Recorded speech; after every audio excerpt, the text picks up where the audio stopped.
السلام علیکم ورحمۃ اللہ وبرکاتہ۔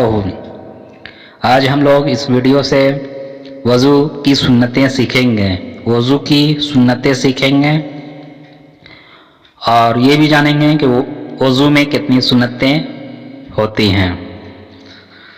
وضو میں 18 سنتیں ہیں، وضو میں 18 سنتیں ہیں۔ ان کو ادا کرنے سے کامل طریقے سے وضو ہو جائے گا۔ وضو کی نیت کرنا، وضو کی نیت کرنا مثلاً یہ کہ میں نماز کے مباح ہونے کے لیے وضو کرتا ہوں۔ بسم اللہ الرحمن الرحیم پڑھ کر وضو کرنا۔ بعض روایات میں وضو کی بسم اللہ اس طرح آئی ہے: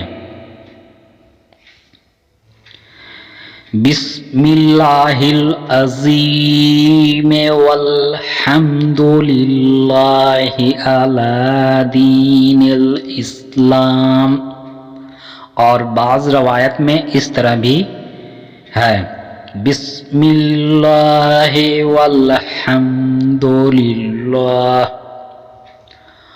اور وضو کے دوران یہ دعا پڑھنا مسنون ہے: اللہم اغفر لی ذنبی ووسع لی فی داری وبارک لی فی رزقی۔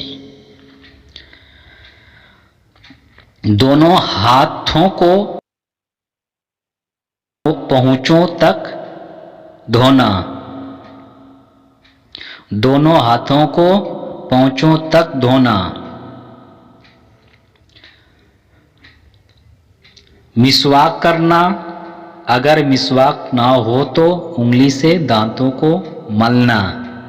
3 بار کلی کرنا، 3 بار ناک میں پانی ڈالنا اور 3 بار ناک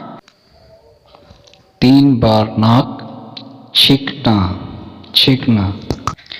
کلی اور ناک میں پانی چڑھانے میں مبالغہ کرنا اگر روزہ نہ ہو۔ ہر عضو کو 3 بار دھونا، ہر عضو کو 3 بار دھونا۔ چہرہ دھوتے وقت داڑھی کا خلال کرنا۔ فائدہ: داڑھی میں خلال کا مسنون طریقہ یہ ہے کہ 3 بار چہرے دھونے کے بعد ہتھیلی میں پانی لے کر تھوڑی کے پاس تالوں میں ڈالے اور داڑھی کا خلال کرے اور کہے: ہکذا امرنی ربی، ہکذا امرنی ربی۔ ہاتھوں اور پیروں کو دھوتے وقت انگلیوں کا خلال کرنا۔ 1 بار تمام سر کا مسح کرنا۔ سر کے مسح کے ساتھ کانوں کا مسح کرنا۔ وضو کو مل کر دھونا۔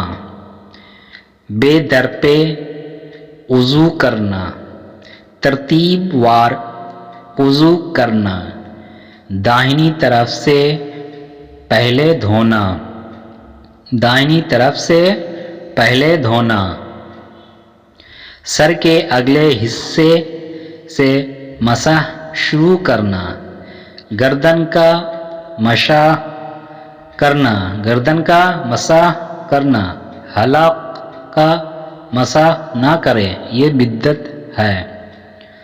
وضو کے بعد کلمہ شہادت: اشہد ان لا الہ الا اللہ وحدہ لا شریک لہ واشہد ان محمدا عبدہ ورسولہ۔ پڑھ کر یہ دعا پڑھیں: اللہم اجعلنی من التوابین واجعلنی من من المتطهرین۔ ترجمہ: اے اللہ تو مجھے بہت توبہ کرنے والوں میں اور خوب پاکی حاصل کرنے والوں میں شامل فرما۔ فائدہ: اس دعا کے متعلق مرقتاً شرح مشکات میں مولانا علی قاری نے فرمایا کہ وضو ظاہری طہارت ہے، اس دعا سے باطنی طہارت کے درخواست پیش کی گئی ہے کہ اول اختیاری تھی وہ ہم کر چکے ہیں، اب آپ اپنی رحمت سے ہمارے باطن کو بھی پاک فرما دیجیے۔